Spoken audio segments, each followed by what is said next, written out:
The morning sun cast long shadows across the naval base as Lieutenant Sarah Chen adjusted her uniform one final time before stepping into the briefing room. Her hands trembled slightly, not from fear, but from the weight of the secret she had carried for 8 months. Today, everything would change. The room buzzed with the usual pre-meeting chatter of senior officers. Admiral Marcus Rodriguez sat at the head of the polished mahogany table, his weathered face bearing the stern expression that had earned him respect and fear in equal measure throughout his 30-year career. His steel-gray eyes surveyed the room with the precision of a hawk, taking note of every detail, every officer present. Sarah took her assigned seat 3 chairs down from the Admiral, her heart pounding so hard she was certain everyone could hear it. The other officers around the table represented the elite of the naval command structure. Captain Williams, a decorated submarine commander with 25 years of service. Commander Brooks, who had led 3 successful missions in hostile waters. Lieutenant Commander Jackson, whose tactical brilliance had saved countless lives during recent operations. And, then, there was Sarah. To them, she was simply Lieutenant Chen, a competent communications officer with a clean record and unremarkable service history.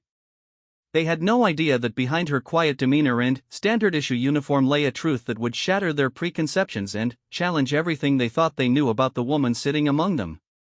The briefing began with routine matters. Budget allocations for the next quarter. Personnel transfers. Equipment upgrades. Sarah found herself only half listening as her mind wandered to the conversation she'd had with her commanding officer just 3 days earlier. "Chen, I need you to understand the gravity of what you're asking," Colonel Peterson had said, his voice heavy with concern. "Once you reveal your true assignment, there's no going back. These men have worked with you for months thinking you're just another communications officer. The psychological impact of learning they've been deceived will be significant." Sarah had nodded, her resolve unwavering despite the colonel's warnings. "Sir, with respect, the deception was never meant to last this long. The mission parameters changed, and now they need to know who I really am. Especially given what's coming next week." The colonel had studied her for a long moment before sighing deeply. "Very well. But, Chen, be prepared for backlash. Some of these officers have very traditional views about women in combat roles, let alone special operations. Admiral Rodriguez, in particular, has been vocal about his skepticism regarding the integration of female personnel into elite units." Now, sitting in the briefing room with that conversation fresh in her memory, Sarah watched Admiral Rodriguez as he discussed the upcoming joint training exercise with international allies. His voice carried the authority of decades of command, each word delivered with military precision. "The exercise will test our ability to coordinate with special forces units from 3 different nations," the Admiral was saying. "We need seamless integration between our conventional forces and the elite units participating. Lieutenant Chen, you'll be responsible for ensuring communication protocols are followed precisely." Sarah straightened in her chair. "Yes, sir. However, there's something I need to discuss regarding my role in the exercise." Admiral Rodriguez raised an eyebrow, his expression showing mild irritation at being interrupted. "This is a briefing, Lieutenant, not a discussion forum. Unless it's a critical operational concern, it can wait until after." "Sir, it is critical." Sarah's voice carried a firmness that surprised several officers around the table. "It directly impacts the success of the joint exercise and the safety of all personnel involved." The room fell silent. Admiral Rodriguez's jaw tightened, his eyes narrowing as he focused entirely on Sarah. The other officers shifted uncomfortably, sensing the tension building like electricity before a storm. "Very well, Lieutenant. You have 2 minutes to explain why you're disrupting my briefing." Sarah stood slowly, her movements deliberate and controlled. Every eye in the room was on her now, and she could feel the weight of their attention like a physical force. This was the moment she had been preparing for, training for, dreading and anticipating in equal measure. "Sir, for the past 8 months, I have been operating under a classified cover assignment. My presence on this base, my role as a communications officer, has been part of a deep cover evaluation mission authorized by Naval Special Operations Command." The words hung in the air like smoke from a discharged weapon. Admiral Rodriguez's face went through a series of expressions, from confusion to disbelief to growing anger. What exactly are you saying, Lieutenant? Sarah reached into her jacket pocket and withdrew a sealed envelope bearing the insignia of Naval Special Operations Command. She placed it on the table and slid it toward the Admiral. Sir, I'm saying that I am not Lieutenant Sarah Chen, Communications Officer. I am Lieutenant Sarah Chen, United States Navy SEAL, Team 6, temporarily assigned to this base under Operation Crosscurrent to evaluate readiness and security protocols for special operations integration. The silence that followed was deafening. Admiral Rodriguez stared at the envelope as if it were a live grenade. Captain Williams leaned back in his chair, his mouth slightly open. Commander Brooks simply shook his head in disbelief. Admiral Rodriguez opened the envelope with sharp, angry movements. His eyes scanned the official documents inside, his face growing redder with each line he read. When he finished, he looked up at Sarah with an expression of pure fury. You're telling me that for 8 months, I've had a SEAL operator embedded in my command structure without my knowledge? Yes, sir. The operation was classified at the highest levels. Only a select few individuals were aware of my true identity and mission. The Admiral's hands clenched into fists on the table. This is outrageous. I don't care what your orders were, this kind of deception undermines the fundamental trust that military units depend on. How dare you sit in my briefings, eat in my mess hall, and participate in my command structure while lying to everyone around you? Sarah remained standing, her posture rigid but calm. Sir, I was following direct orders from Naval Special Operations Command. The mission required deep cover to be effective. Mission? Admiral Rodriguez's voice rose dangerously. What mission could possibly justify this level of deception? What have you been doing for 8 months besides playing dress-up as a regular officer? The accusation hit Sarah like a physical blow, but she maintained her composure. Sir, I've been evaluating the base's readiness for integrated special operations, identifying security vulnerabilities, assessing personnel reactions to high-stress situations, and preparing detailed reports on operational effectiveness. In other words, you've been spying on us. Commander Brooks finally spoke, his voice cold with anger. I've been doing my job, sir. A job that requires certain methodologies to be effective. Admiral Rodriguez stood abruptly, his chair scraping loudly against the floor. Your job? Your job is to follow the chain of command and maintain the integrity of the service. Instead, you've spent 8 months making fools of everyone in this room.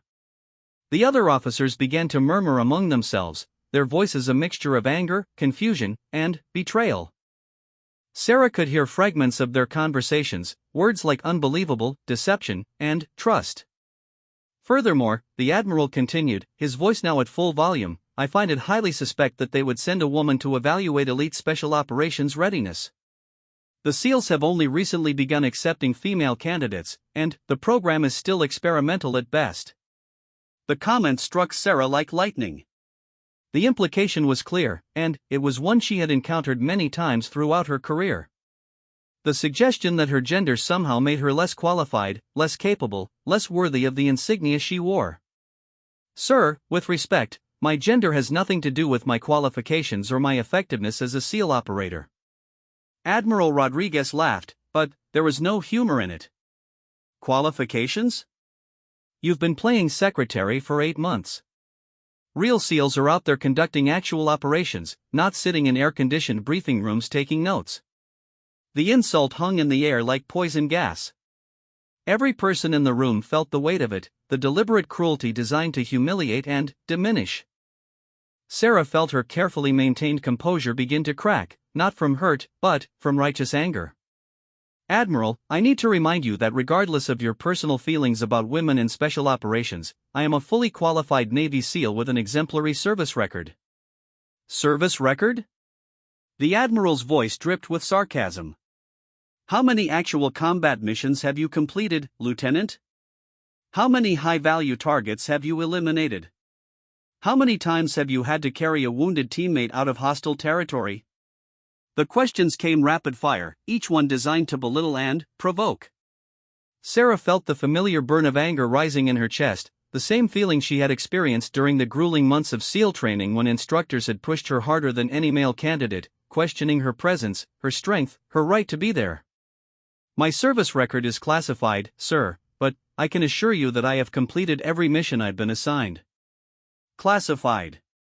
Admiral Rodriguez shook his head in disgust. How convenient.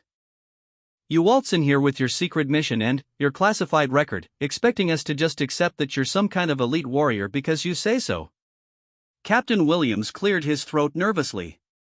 Admiral, perhaps we should verify the documents before. Before what? The Admiral wheeled on him. Before we accept that this communications officer is actually some kind of secret agent? The whole thing is absurd. Sarah felt something snap inside her chest.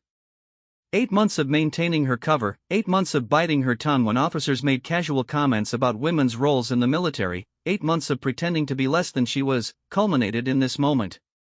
Sir, I understand your skepticism, but questioning my credentials based on my gender is inappropriate and unprofessional. Admiral Rodriguez turned back to her, his face now flushed with rage. Inappropriate? You know what's inappropriate, Lieutenant?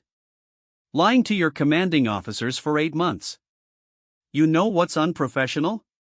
Conducting secret operations without proper authorization from the chain of command. I had proper authorization, sir. From levels above your command structure. The words came out more sharply than Sarah intended, and she immediately knew they were a mistake. Admiral Rodriguez's eyes widened, his face turning an even deeper shade of red. Above my command structure? Are you suggesting that I'm not fit to know what operations are being conducted under my own command? The room temperature seemed to drop 10 degrees. Every officer present recognized the dangerous territory the conversation had entered. Questioning a senior officer's authority was treading on thin ice, and everyone knew it. Sir, that's not what I said. I simply stated that the authorization came from Naval Special Operations Command, which operates under different protocols than standard naval operations. Different protocols. Admiral Rodriguez repeated the word slowly, his voice now dangerously quiet. You mean protocols that allow for lying and deception within our own ranks? I mean protocols designed to ensure operational security and mission effectiveness. The Admiral walked slowly around the table, his eyes never leaving Sarah's face. The other officers watched in stunned silence as he approached her position. Mission effectiveness, he said, stopping just 3 feet away from her. Tell me, Lieutenant, what exactly did your mission accomplish? What great insights did you gain from your months of deception? Sarah straightened her shoulders. Sir, my report will be submitted to Naval Special Operations Command upon completion of the assignment. That's not what I asked. The Admiral's voice was now barely above a whisper, but it carried the force of a hurricane. I asked what you accomplished. What did you learn about my command that you couldn't have learned through proper channels? The question was a trap, and Sarah knew it. Any answer she gave would either reveal classified information or confirm the Admiral's suspicions that the mission was unnecessary. But she also knew that backing down now would validate every negative assumption he had made about her capabilities. Sir, I learned that this base has several critical vulnerabilities that could be exploited by hostile forces. I identified gaps in communication protocols that could compromise special operations. And I observed reactions to unexpected situations that revealed important information about personnel reliability under stress. Admiral Rodriguez nodded slowly. And you couldn't have learned these things by simply asking? Or by conducting a standard inspection? No, sir. People behave differently when they know they're being evaluated.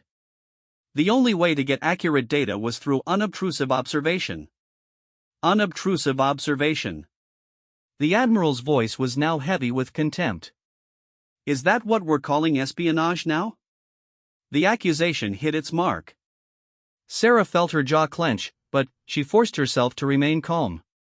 Sir, it's called professional intelligence gathering, and it's a standard component of special operations training and methodology. Admiral Rodriguez suddenly stepped forward, closing the distance between them to less than 2 feet. The movement was aggressive, intimidating, designed to provoke a reaction. "Don't lecture me about military methodology, Lieutenant. I've been serving this country since before you were born." Sarah could smell the coffee on his breath, could see the network of small scars on his face from years of service. The proximity was deliberately threatening, a classic dominance display designed to make her back down. "Sir, I'm not lecturing anyone.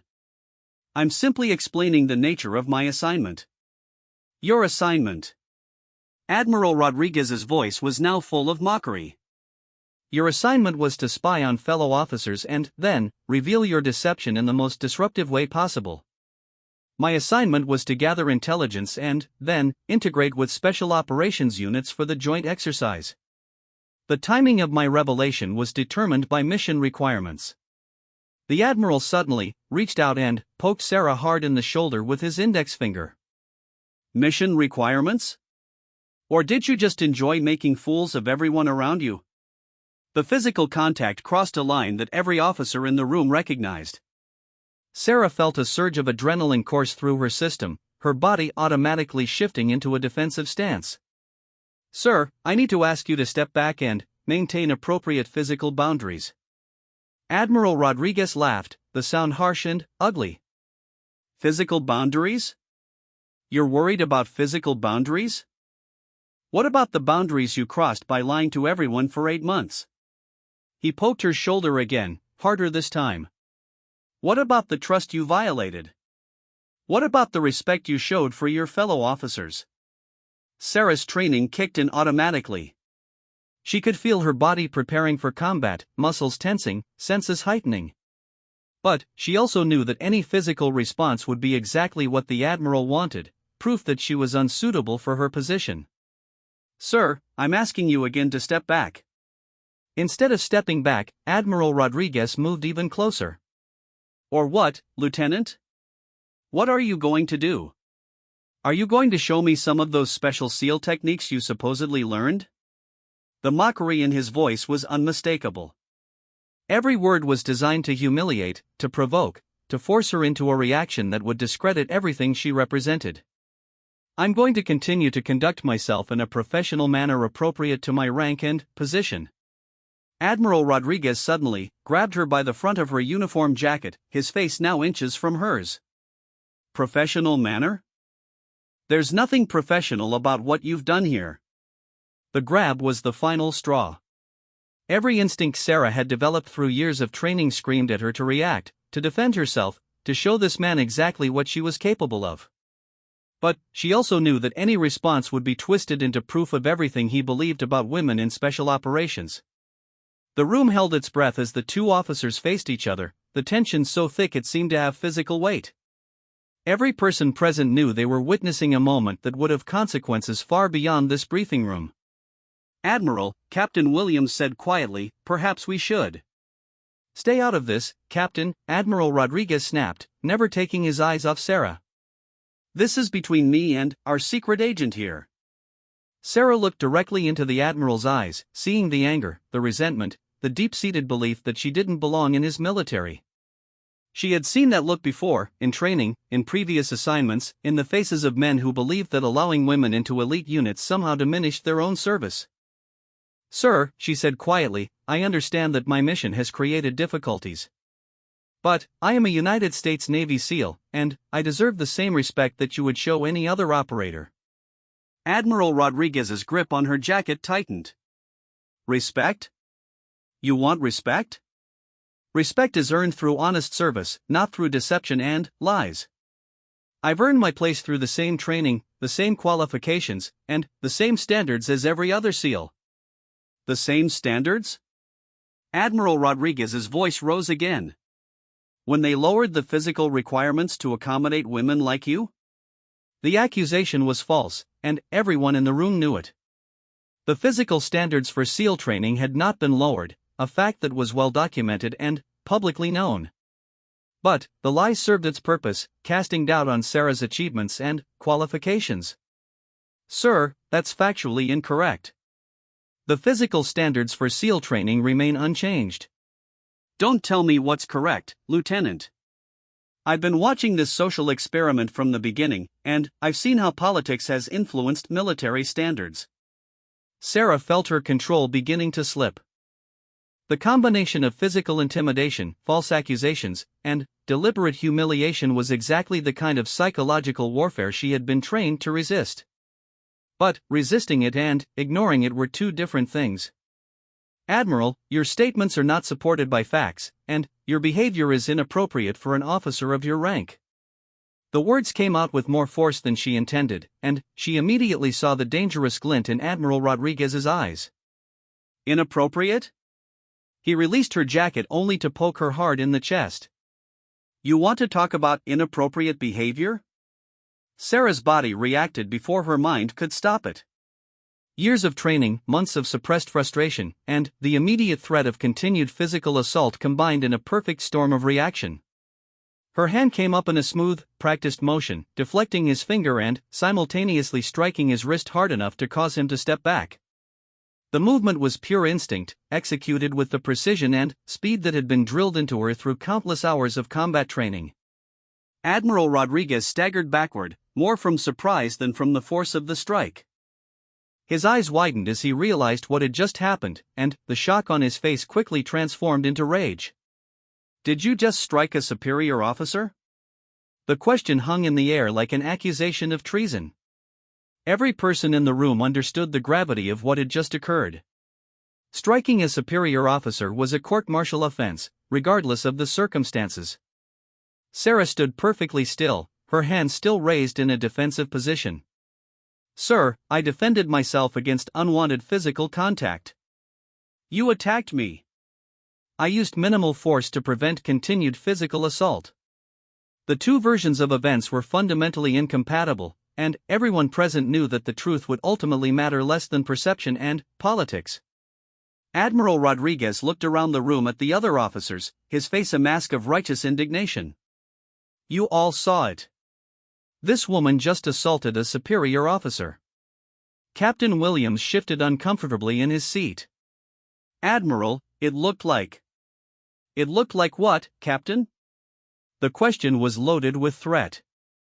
Captain Williams glanced at Sarah, then back at the Admiral, clearly torn between what he had witnessed and the potential consequences of contradicting his superior. It looked like a defensive reaction to physical contact, sir. Admiral Rodriguez's face turned purple with rage. Defensive reaction? She attacked me. Commander Brooks cleared his throat. Sir, you did initiate physical contact. The Admiral wheeled on him. I poked her shoulder. That's hardly grounds for assault. Sarah remained silent, knowing that anything she said would only escalate the situation further. The damage was done, and now the consequences would have to play out according to military justice and politics. Admiral Rodriguez turned back to her, his eyes blazing with fury and something else, something that looked almost like satisfaction. Well, Lieutenant, it seems your special training included instruction in assaulting superior officers. I wonder what else they taught you in your elite program. The implication was clear and deliberate. He was suggesting that her reaction was evidence of poor training, lack of discipline, and unsuitability for military service. Sir, my training included appropriate response to physical threats. Physical threats? Admiral Rodriguez laughed harshly. I'm a 60-year-old officer having a conversation with a subordinate. Exactly what kind of threat did you perceive? The question was designed to make her look paranoid and unstable. Any answer that acknowledged the threatening nature of his behavior would sound like an excuse, while any answer that downplayed it would make her reaction seem disproportionate. Sarah chose directness. Sir, you grabbed my uniform and continued unwanted physical contact after I asked you to stop. My training dictated an appropriate defensive response. Defensive response. Admiral Rodriguez shook his head in disgust. Is that what they're calling it when subordinates attack their commanding officers? The repetition of the word attack was deliberate, designed to frame the narrative in his favor.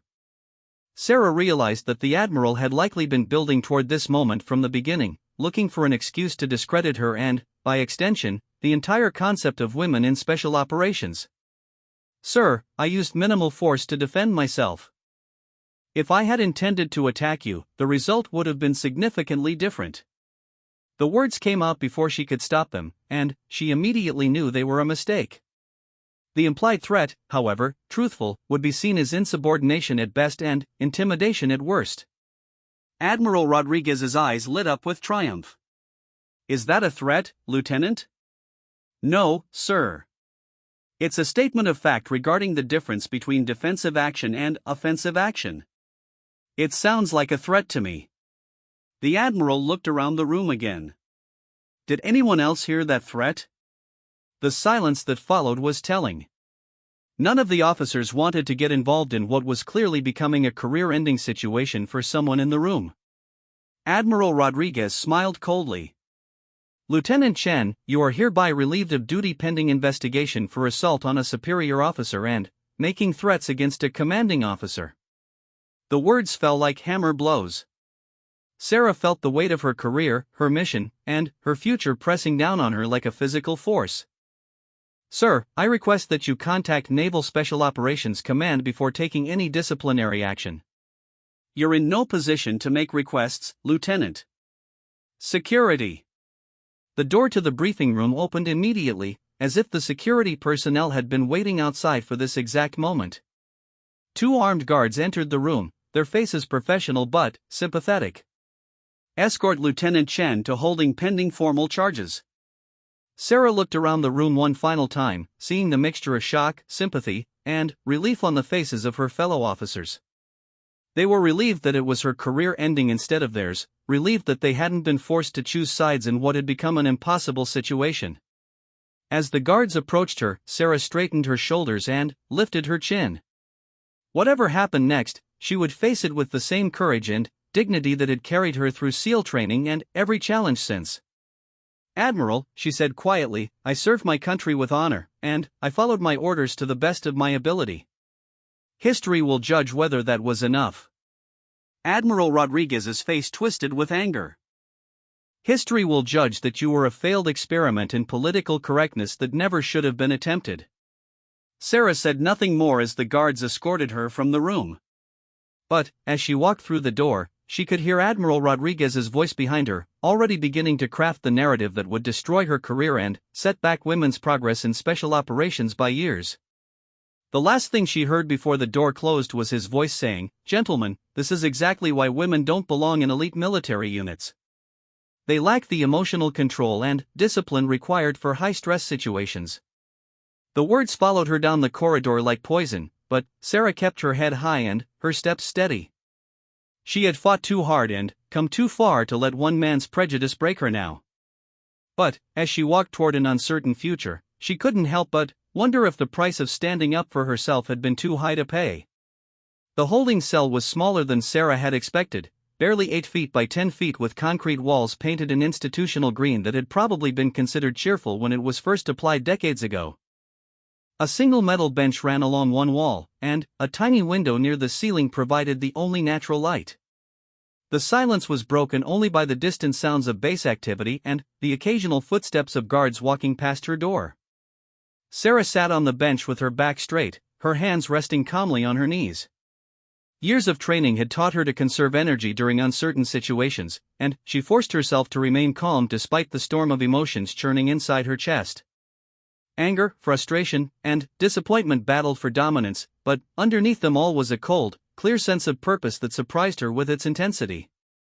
She had been in the cell for 6 hours when the first visitor arrived. Colonel Peterson appeared at the small window in the door, his face grim but not unsympathetic. The guard unlocked the door, and the colonel entered alone. Chen, he said quietly, taking a seat beside her on the bench. I heard what happened. Tell me your version of events.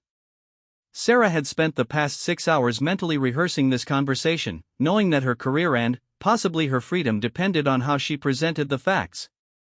Sir, I followed protocol by revealing my cover identity when it became operationally necessary. Admiral Rodriguez reacted poorly to the news and became increasingly aggressive.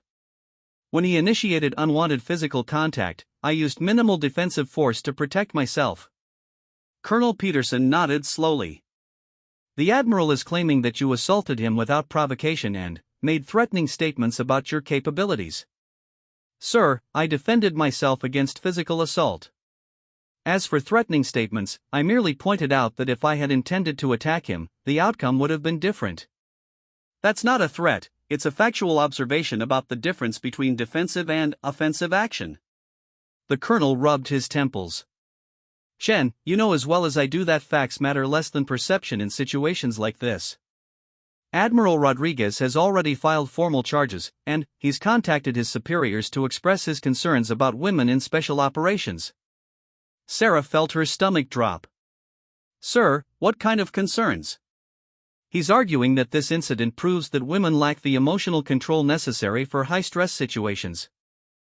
He's saying that your reaction demonstrates exactly why the integration program should be terminated. The injustice of it hit Sarah like a physical blow. She had been provoked, threatened, and physically assaulted, but somehow her measured defensive response was being used as evidence that she was unfit for service. Colonel, you know that's not what happened. You know that any male SEAL would have reacted the same way to physical assault from a superior officer. I know that, Chen. But the Admiral has 30 years of distinguished service and strong political connections. Your word against his in a court-martial is not a battle you want to fight. Sarah looked directly at her commanding officer.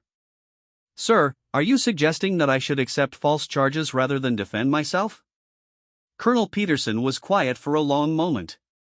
I'm suggesting that sometimes fighting the battle means losing the war. If you push this to a court-martial, Admiral Rodriguez will use his platform to attack not just you, but the entire program that allowed women into special operations. Every female service member who comes after you will face additional scrutiny because of what happens here. The weight of responsibility settled on Sarah's shoulders like a lead blanket. It wasn't enough that she had to prove herself capable, now she had to consider the impact of her actions on every woman who might want to follow in her footsteps. What are my options, sir? Naval Special Operations Command is working on a solution. They want to avoid a public court-martial as much as you do, but for different reasons. A high-profile case questioning the capabilities of female SEALs would be a public relations nightmare. Sarah felt a flash of anger. So this is about public relations? Chen, everything in the military is about public relations to some degree. The integration of women into special operations is still controversial, both within the military and with the public. A case like this could set the program back by years. The door to the cell opened again, and a woman in a navy dress uniform entered. She was tall and lean with short-cropped gray hair and the bearing of someone accustomed to command. The insignia on her uniform identified her as a Rear Admiral. Colonel Peterson, thank you for briefing Lieutenant Chen. I'll take it from here. The Colonel stood and nodded to Sarah. Good luck, Chen. Remember what we discussed. After he left, the Rear Admiral extended her hand to Sarah. Lieutenant Chen, I'm Admiral Catherine Morrison, Deputy Director of Naval Special Operations. We need to talk. Sarah stood and shook the Admiral's hand, noting the firm grip and direct eye contact. Yes, ma'am. Admiral Morrison sat on the bench and gestured for Sarah to join her. First, let me be clear about something. I've read your service record, your mission reports, and the preliminary statements from the witnesses to today's incident. In my opinion, you handled a difficult situation with remarkable restraint. The validation was unexpected, and Sarah felt some of the tension leave her shoulders. Thank you, ma'am. However, we have a problem. Admiral Rodriguez has significant influence within the Navy hierarchy, and he's using this incident to attack the broader integration program. His version of events is spreading rapidly, and it's being amplified by individuals who have opposed women in special operations from the beginning. Sarah nodded. Colonel Peterson explained the political implications. Good. Then, you understand that this situation extends far beyond your personal circumstances. Admiral Morrison paused and studied Sarah's face carefully. I'm going to be brutally honest with you, Lieutenant. The easy solution for everyone would be for you to accept a transfer to a non-combat position and allow this to blow over quietly. And the difficult solution? Admiral Morrison smiled grimly. The difficult solution is to fight. To demand a formal investigation, to insist that the truth be heard, and to risk everything on the principle that what happened to you is wrong. Sarah was quiet for a moment, considering her options. A transfer would save her career but validate every negative assumption about women in special operations. Fighting would risk everything but might establish important precedents for the women who came after her. What would fighting look like, practically speaking? It would mean demanding a formal court-martial rather than accepting administrative punishment. It would mean having every detail of your service record examined publicly. It would mean facing questioning about your physical capabilities, your emotional stability, and your fitness for special operations. And the chances of success? Admiral Morrison hesitated. Honestly? Mixed. You have the facts on your side, and there were witnesses to Admiral Rodriguez's behavior. But he has institutional support and a lot of people who want to see you fail. Sarah thought about her journey to this point. The grueling months of SEAL training where she had been pushed harder than any male candidate. The years of proving herself in assignments where she was always the only woman. The constant pressure to be not just as good as her male counterparts, but better. Admiral, can I ask you something? Of course. Why did you fight? When you faced similar challenges earlier in your career, why did you choose the difficult path? Admiral Morrison was quiet for a long moment. Because I realized that if I didn't fight for my place, no one else would. Every woman who serves in the military today stands on the shoulders of the women who fought before them. Someone has to be willing to pay the price for progress. The words resonated with something deep inside Sarah's chest. She thought about the young women who might want to become SEALs in the future, and the message it would send if she accepted defeat without fighting. What kind of support would I have if I choose to fight? Naval Special Operations Command would provide legal representation and would testify about your mission and performance. Several officers from your training class have volunteered to provide character testimony. And there's a network of female service members who are watching this case very closely. And the risks? If you lose, your military career is over. Admiral Rodriguez has enough influence to ensure you never receive another meaningful assignment. Your name would be associated with this incident for the rest of your life. Sarah stood and walked to the small window, looking out at the base where she had spent the past 8 months. Somewhere out there, Admiral Rodriguez was probably meeting with his supporters, crafting the narrative that would destroy her career and set back women's progress in the military. Admiral Morrison, I have one more question. Yes? Sarah turned back to face her superior officer. If I fight this and lose, will it really hurt other women's chances? Or will refusing to fight send the message that we can be intimidated into silence? Admiral Morrison's expression showed respect and something that might have been pride. That's exactly the right question to ask, Lieutenant. And, honestly, I think refusing to fight would be more damaging in the long run. Bullies like Admiral Rodriguez count on their victims being too afraid to stand up to them. The decision crystallized in Sarah's mind with sudden clarity. She had not endured the hardships of SEAL training, the isolation of being the only woman in most rooms, and the constant pressure to prove herself just to back down when faced with injustice. Then, I'll fight. Admiral Morrison nodded. I hoped you would say that. But, Chen, you need to understand that this fight is going to be brutal. Admiral Rodriguez and his supporters will attack every aspect of your character and service. They'll try to find weaknesses, inconsistencies, anything they can use to discredit you. I understand, ma'am. They'll also try to make this about larger issues like feminism and political correctness rather than about what actually happened in that briefing room.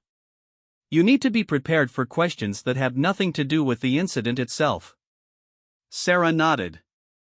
I've been dealing with those kinds of questions my entire career. This will be different. This will be under intense scrutiny, with media attention and political implications. Every word you say will be analyzed and potentially taken out of context. The weight of what she was agreeing to began to sink in. This wasn't just about her career anymore, it was about the future of women in special operations and the message the military would send about how female service members could expect to be treated. "Admiral, can I ask what happens next?" "First, we'll arrange for you to be released to administrative duty while the investigation proceeds. You'll be assigned to a desk job at Naval Special Operations Command where you can work on your defense and avoid further contact with Admiral Rodriguez." "And then?" "Then, we gather evidence, interview witnesses, and prepare for what's likely to be a very public legal battle. Admiral Rodriguez has already been making statements to the media about the need to reconsider women in special operations." Sarah felt a surge of anger. He's discussing an ongoing investigation with the media? Welcome to military politics, Lieutenant. Rules apply differently depending on your rank and connections. The unfairness of it was staggering, but Sarah forced herself to focus on what she could control rather than what she couldn't. "What can I do to help prepare?" "Start by writing down every detail you can remember about today's incident and your interactions with Admiral Rodriguez over the past 8 months. Include everything, even things that seem minor. His pattern of behavior will be important." Sarah nodded. "I've already started that process." "Good.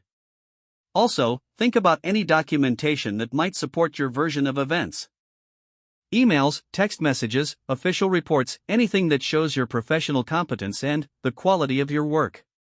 The mission reports for Operation Crosscurrent should demonstrate the value of my assignment." Admiral Morrison's expression grew serious. "About that. Admiral Rodriguez is claiming that your mission was unnecessary and that the intelligence you gathered could have been obtained through normal channels. He's arguing that the entire operation was a waste of resources designed to create opportunities for women rather than address genuine operational needs." The accusation hit Sarah like a slap. Her months of careful work, the detailed reports she had compiled, the security vulnerabilities she had identified, all of it was being dismissed as make work designed to advance a political agenda.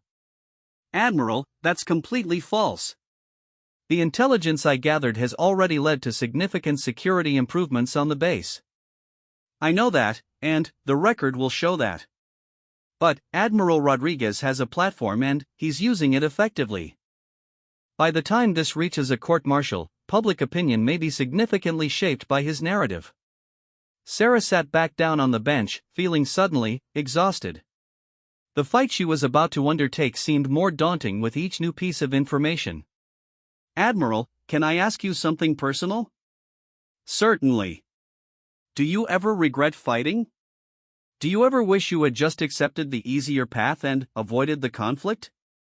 Admiral Morrison was quiet for a long moment, her eyes focused on something beyond the cell walls. "I regret the personal cost.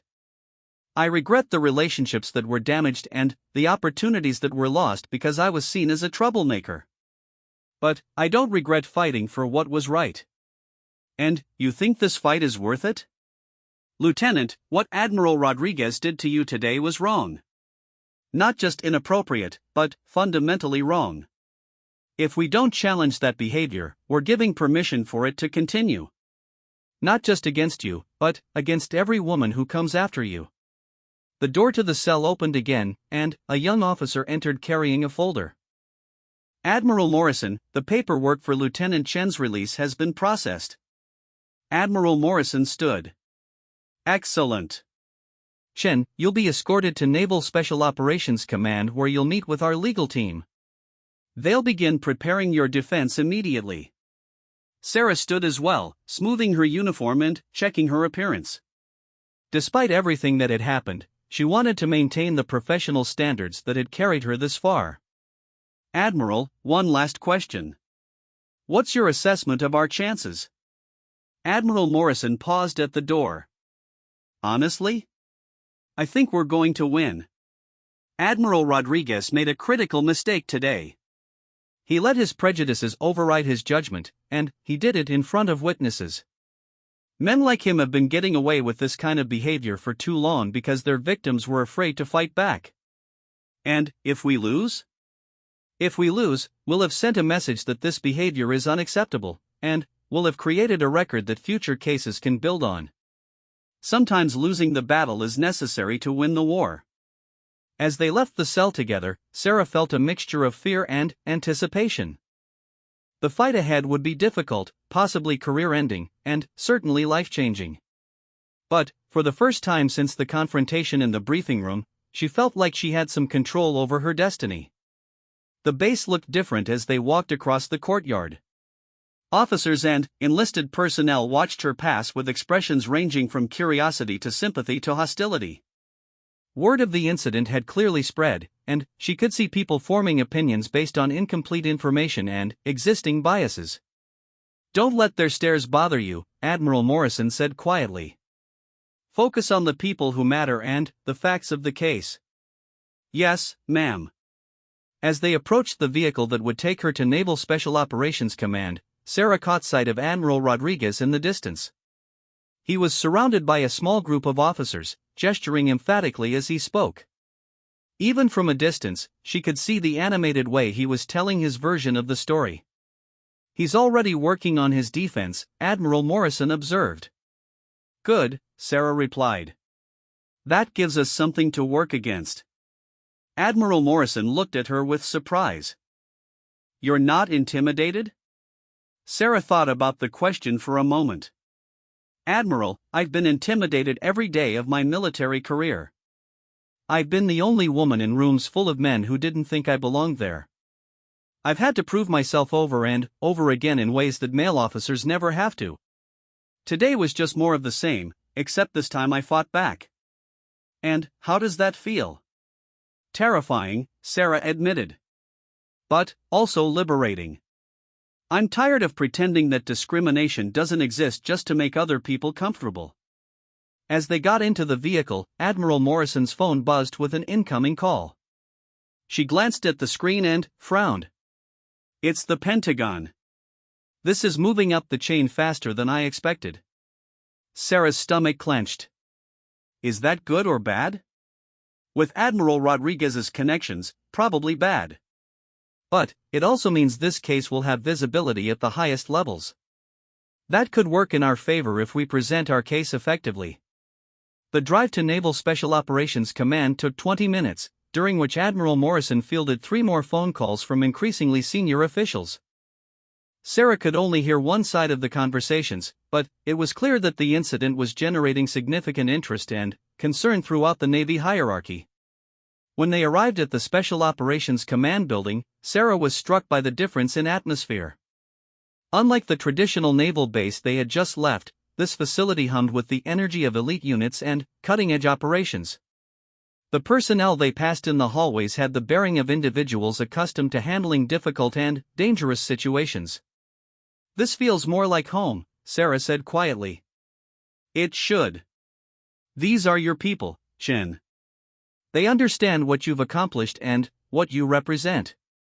They were met at the entrance by a commander wearing the insignia of the Judge Advocate General's Corps.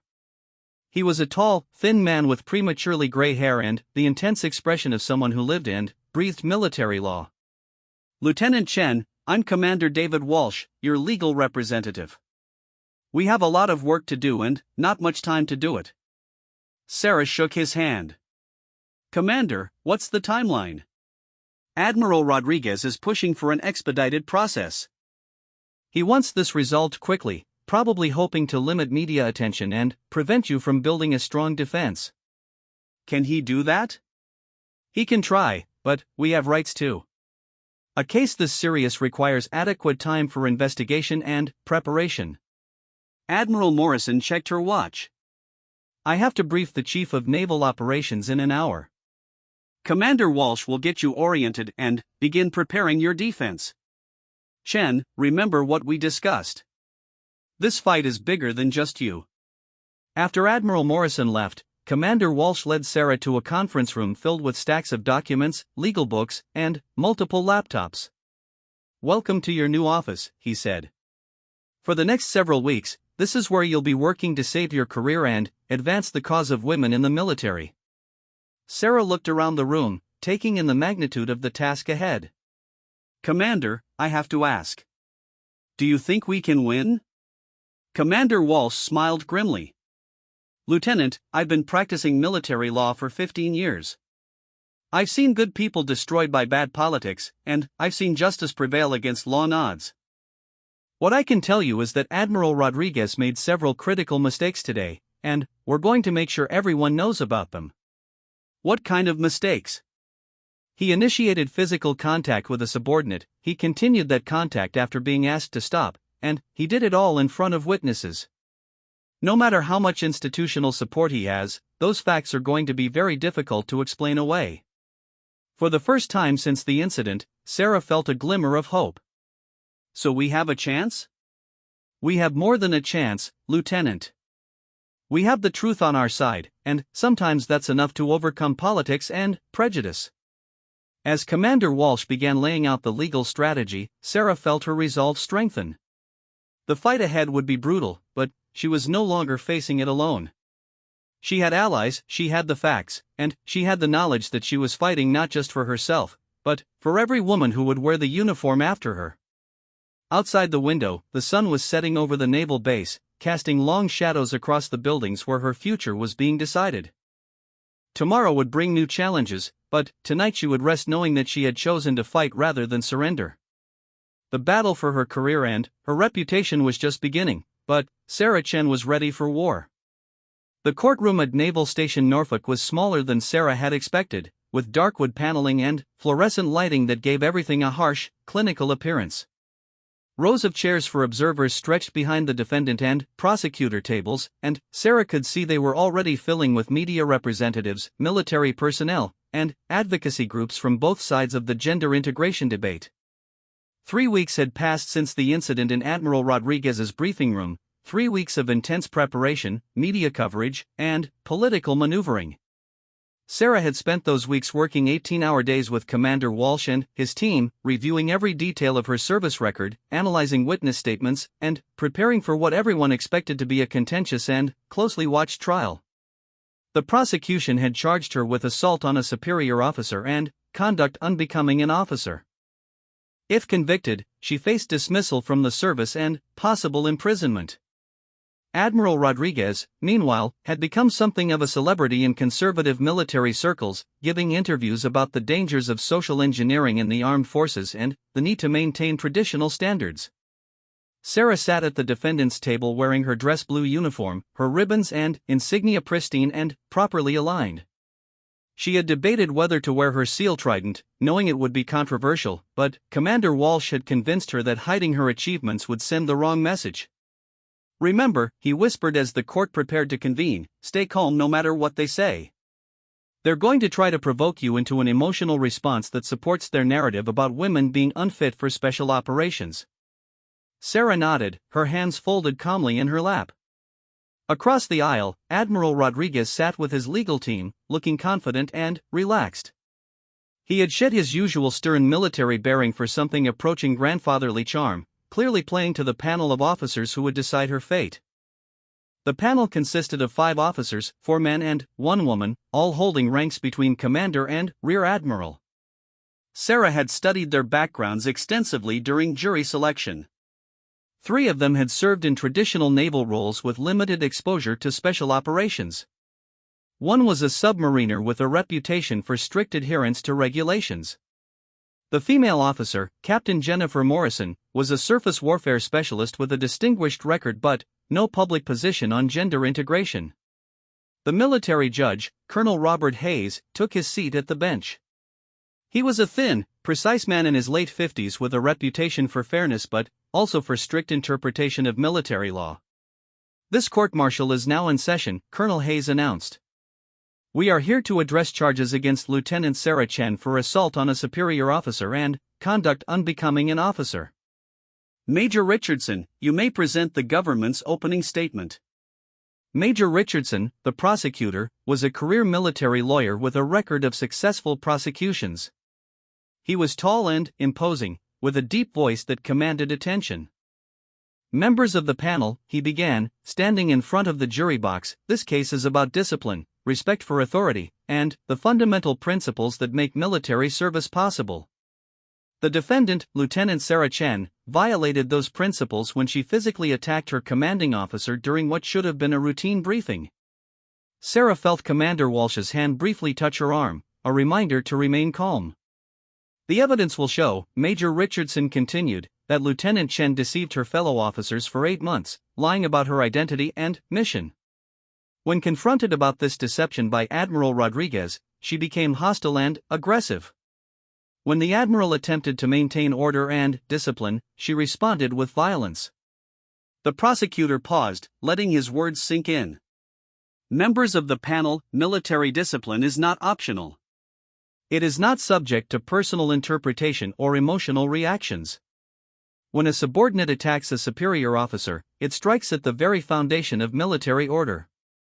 The defendant's actions, regardless of her gender or her claimed qualifications, cannot be excused or justified. Major Richardson walked closer to the panel. You will hear testimony that Lieutenant Chen struck Admiral Rodriguez hard enough to cause him to stagger backward. You will hear that she made threatening statements about her capabilities. And you will see that her response to a minor disciplinary conversation was wholly inappropriate and dangerous. He returned to his table. The government asks that you find Lieutenant Chen guilty of the charges against her and that you send a clear message that assault on superior officers will not be tolerated, regardless of the circumstances or the identity of the perpetrator. Colonel Hayes nodded to the defense table. Commander Walsh, your opening statement. Commander Walsh stood slowly, his movements deliberate and confident. He was shorter than Major Richardson but carried himself with an authority that came from years of experience in military courtrooms. Members of the panel, this case is indeed about discipline and respect for authority. But it is also about truth, and the truth is that Lieutenant Sarah Chen did not assault Admiral Rodriguez. She defended herself against unwanted physical contact from a superior officer who had lost control of his temper. Sarah watched the panel members' faces carefully, looking for any sign of their reaction to Commander Walsh's words. The evidence will show that Admiral Rodriguez initiated physical contact with Lieutenant Chen, grabbing her uniform and poking her repeatedly despite her requests that he stop. When she used minimal defensive force to protect herself, he escalated the situation by filing false charges designed to destroy her career. Commander Walsh moved to stand near Sarah's table. You will hear testimony from multiple witnesses who saw Admiral Rodriguez's aggressive behavior. You will learn about Lieutenant Chen's exemplary service record and her successful completion of missions that few people, male or female, are capable of performing. And you will see that this case is not about assault, but about a senior officer's inability to accept that women can excel in roles traditionally reserved for men. The prosecutor began to object, but Colonel Hayes waved him off. The defense does not ask you to excuse violence or disrespect, Commander Walsh continued. We ask you to recognize the difference between assault and self-defense, between aggression and protection. Lieutenant Chen is a United States Navy SEAL who has sworn to defend her country against all enemies. On that day in the briefing room, she was forced to defend herself against harassment and physical intimidation from someone who should have been protecting her. Commander Walsh returned to his seat. We are confident that when you hear all the evidence, you will find that Lieutenant Chen acted appropriately under difficult circumstances, and that the real violation of military discipline came from Admiral Rodriguez. Colonel Hayes made some notes before addressing the court. Major Richardson, call your first witness. The government calls Admiral Marcus Rodriguez to the stand. Admiral Rodriguez stood and walked to the witness stand with military bearing, his chest covered with ribbons representing 30 years of distinguished service. He raised his right hand and took the oath, his voice strong and clear. Major Richardson approached the witness stand. Admiral Rodriguez, please state your current position and describe your relationship to the defendant. I am the commanding officer of Naval Station Charleston.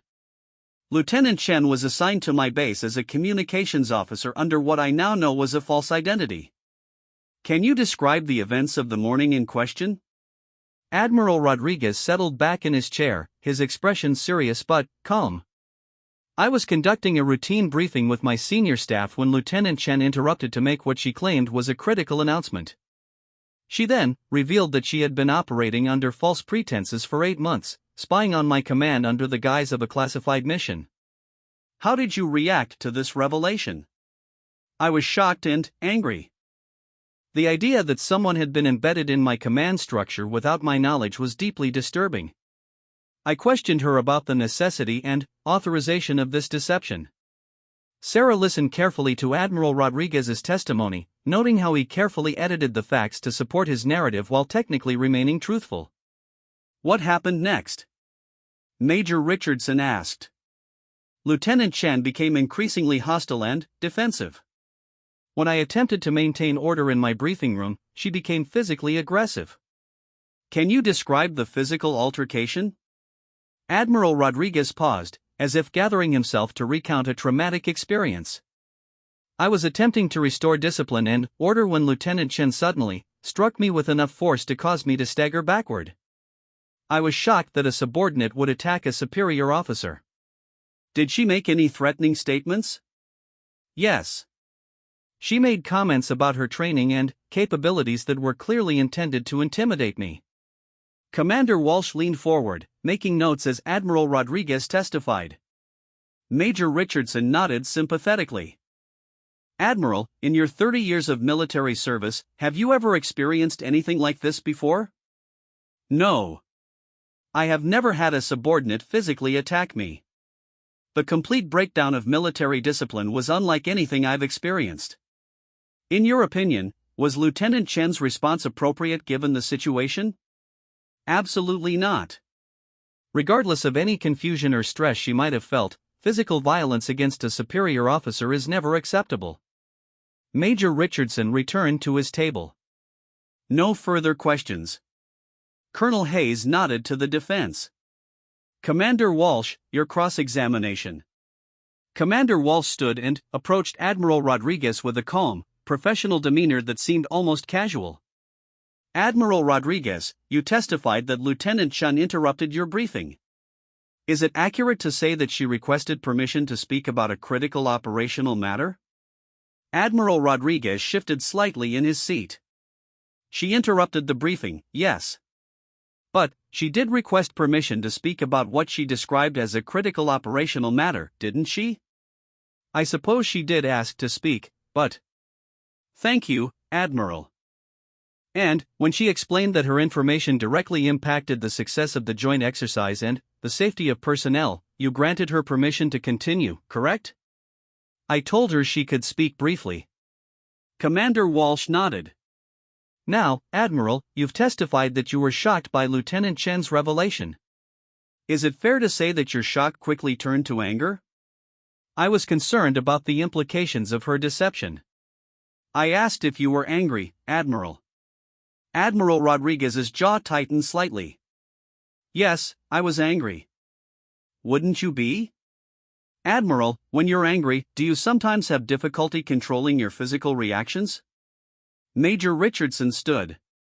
Objection. Irrelevant. Your Honor, the Admiral's state of mind and self-control are directly relevant to understanding his actions, Commander Walsh replied. Overruled. The witness will answer. Admiral Rodriguez looked uncomfortable for the first time. I maintain appropriate military bearing at all times. Admiral, during your conversation with Lieutenant Chen, did you step closer to her? I may have moved during the conversation. Did you step within 2 feet of her, close enough that she could smell the coffee on your breath? Admiral Rodriguez paused. I don't recall the specific distance. Commander Walsh walked to a point just 2 feet from the witness stand. About this close, Admiral? I suppose it's possible. And, from this close distance, did you poke Lieutenant Chen in the shoulder with your finger? I may have gestured during our conversation. Admiral, I'm not asking about gestures. I'm asking if you used your finger to poke Lieutenant Chen in the shoulder. The pause stretched longer this time. I may have made contact to emphasize a point. Did you poke her more than once? I don't specifically recall. Commander Walsh walked back toward the defense table. Admiral, did Lieutenant Chen ask you to step back and maintain appropriate physical boundaries? She may have said something to that effect. But, you didn't step back, did you? I was in the middle of an important conversation about military discipline. So despite her request that you maintain physical boundaries, you continued to invade her personal space? I was conducting military business in my own briefing room. Admiral, at some point during this conversation, did you grab Lieutenant Chen's uniform jacket? Admiral Rodriguez's face began to redden. I may have made contact with her uniform. You grabbed the front of her jacket and pulled her closer, didn't you? I was trying to get through to her about the seriousness of the situation. So you did grab her jacket? I made contact with her uniform to emphasize the importance of what I was saying. Commander Walsh turned to face the panel. Admiral, when Lieutenant Chen used her hand to deflect your finger and protect herself from further unwanted contact, was that the extent of the force she used? She struck me hard enough to make me step back. But the contact was limited to deflecting your hand and preventing further poking, wasn't it? She attacked me. Admiral, you're a career military officer with 30 years of experience. If Lieutenant Chen, a trained Navy SEAL, had actually attacked you, don't you think the result would have been significantly different? Major Richardson jumped up. Objection. Speculative. Your Honor, the Admiral has claimed he was attacked. I'm entitled to explore the nature of that alleged attack, Commander Walsh replied. Overruled. The witness may answer. Admiral Rodriguez looked trapped. I don't know what you're implying. I'm implying, Admiral, that if a Navy SEAL had actually attacked you, you would not have walked away from that briefing room. Isn't that true? I suppose SEALs are trained in combat techniques. They're trained to neutralize threats quickly and efficiently, aren't they? Yes. So if Lieutenant Chen had actually intended to attack you, rather than simply defend herself, the outcome would have been very different, wouldn't it? Admiral Rodriguez's composure was beginning to crack. I don't know what would have happened. Commander Walsh walked closer to the witness stand. Admiral, you've given several interviews to the media since this incident. In those interviews, have you expressed opinions about women serving in special operations? I've shared my professional opinions about military readiness. Have you stated that women lack the emotional control necessary for elite military units? I've expressed concerns about the integration process. Have you suggested that this incident proves women are unsuitable for special operations? Admiral Rodriguez's face was now noticeably flushed. I've shared my professional assessment based on my observations. So you've used this incident to advance your personal views about women in the military? I've provided my professional opinion when asked. Commander Walsh returned to the defense table. Admiral, in all of your interviews and statements, have you ever mentioned that you initiated physical contact with Lieutenant Chen? The silence stretched for nearly 10 seconds. I may not have emphasized that particular detail. You haven't mentioned it at all, have you? I've focused on the broader issues at stake. The broader issues being your opposition to women in special operations? My concern for military effectiveness and discipline. Commander Walsh looked at his notes. Admiral, one final question. If a male Navy SEAL had deflected your hand and prevented you from continuing unwanted physical contact, would you have filed assault charges against him? Major Richardson stood. Objection. Speculative and irrelevant. Your Honor, the Admiral's treatment of Lieutenant Chen compared to how he might treat a male officer is directly relevant to understanding his motivations, Commander Walsh argued. Overruled. The witness will answer. Admiral Rodriguez sat in silence for a long moment, his face showing the strain of the questioning. I would have handled the situation appropriately based on the circumstances. That's not what I asked, Admiral. Would you have filed assault charges against a male SEAL for the same defensive action? Another long pause. Every situation is different. Thank you, Admiral. No further questions. As Admiral Rodriguez left the witness stand, Sarah could see the impact of Commander Walsh's cross-examination on the panel members. Several of them were making notes, and their expressions suggested that they had heard something that troubled them. Major Richardson called several more witnesses, including the officers who had been present during the briefing. Their testimony was largely consistent with Admiral Rodriguez's version of events, but Commander Walsh's cross-examinations revealed important details. None of the witnesses could recall Lieutenant Chen acting aggressively before Admiral Rodriguez initiated physical contact. Several admitted that the Admiral appeared angry and agitated throughout the conversation. Captain Williams, under cross-examination, reluctantly admitted that he had been uncomfortable with Admiral Rodriguez's behavior. Captain, you testified that you observed the interaction between Admiral Rodriguez and Lieutenant Chen. Did Admiral Rodriguez appear to be maintaining professional composure? Commander Walsh asked. He seemed intense. Intense enough that you considered intervening? Captain Williams glanced nervously at Admiral Rodriguez. I thought about saying something, yes. But you didn't? No, sir. I didn't want to interfere with a superior officer's handling of a disciplinary matter. But you were concerned enough about his behavior to consider intervention? Yes, sir. What specifically concerned you? Captain Williams was quiet for a moment. The Admiral seemed to be losing his temper, and he was standing very close to Lieutenant Chen in a way that seemed inappropriate. The admission hung in the air like smoke. Sarah could see Major Richardson making furious notes, probably preparing damage control for his closing argument. Commander Brooks, the next witness, provided even more damaging testimony when Commander Walsh pressed him about Admiral Rodriguez's pattern of behavior.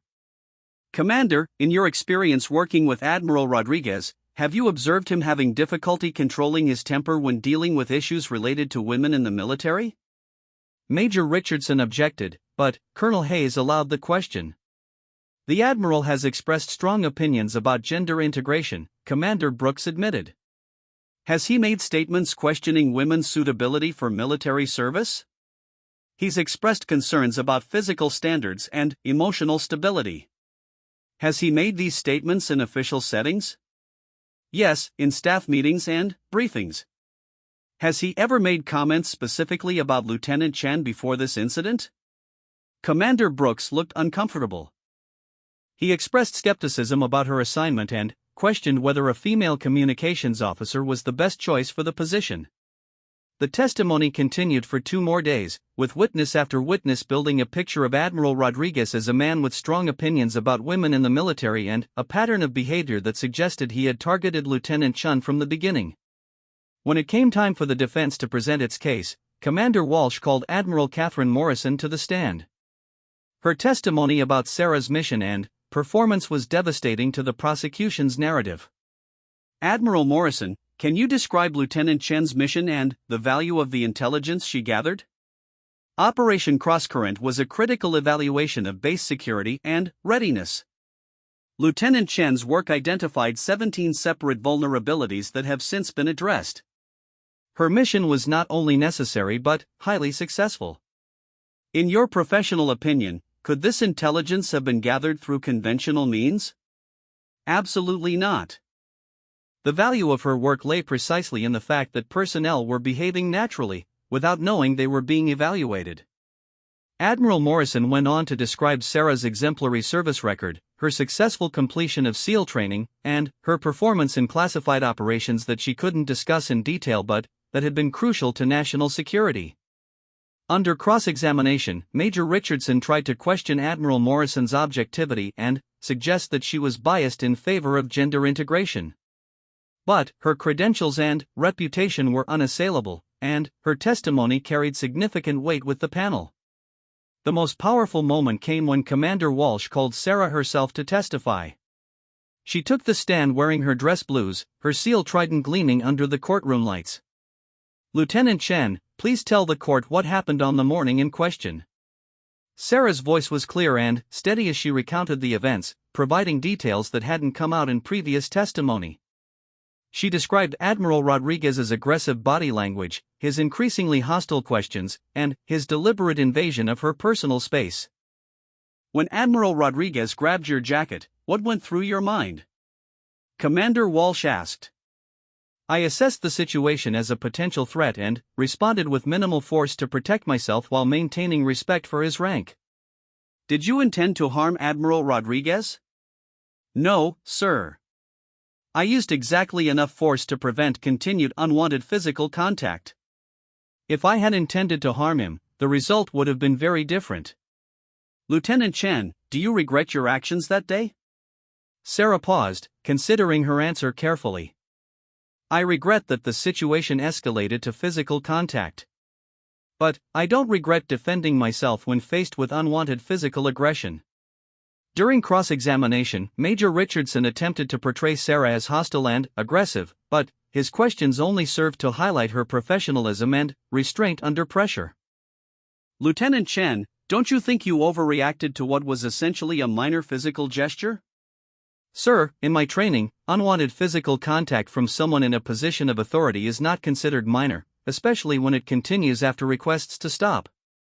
But surely you could have found a non-physical way to handle the situation? Sir, I attempted to de-escalate verbally multiple times. When that failed and physical contact continued, I used minimal defensive force as a last resort. Major Richardson pressed harder. Isn't it true that your response was influenced by anger at having your deception discovered? No, sir. My response was based on my assessment of a threatening situation and my training in appropriate defensive measures. You weren't angry at being challenged about your mission? I was disappointed by Admiral Rodriguez's reaction, but my defensive response was based on his physical behavior, not his words. The exchange continued for over an hour, but Sarah's calm, professional responses under hostile questioning only reinforced the image of someone who had acted with remarkable restraint under pressure. The trial concluded with closing arguments that summarized two completely different versions of the same events. Major Richardson portrayed Sarah as an emotionally unstable officer who had violated the fundamental principles of military discipline. Commander Walsh painted Admiral Rodriguez as a prejudiced senior officer who had used his position to harass and intimidate a subordinate who threatened his worldview. As the panel retired to deliberate, Sarah sat in the hallway outside the courtroom with Commander Walsh and Admiral Morrison. The weight of everything that had happened over the past month seemed to settle on her shoulders like a physical burden. "How long do you think they'll deliberate?" she asked. "Could be anywhere from an hour to several days," Commander Walsh replied. "Military panels are unpredictable." "Do you think we did enough?" Admiral Morrison placed a reassuring hand on Sarah's shoulder. "You did everything you could. You told the truth, maintained your dignity, and showed everyone exactly the kind of officer you are. Whatever happens now, you can be proud of how you handled this situation." As they waited for the verdict that would determine not just Sarah's future but potentially the future of women in special operations, the three of them sat in contemplative silence, each lost in their own thoughts about justice, courage, and the price of standing up for what's right.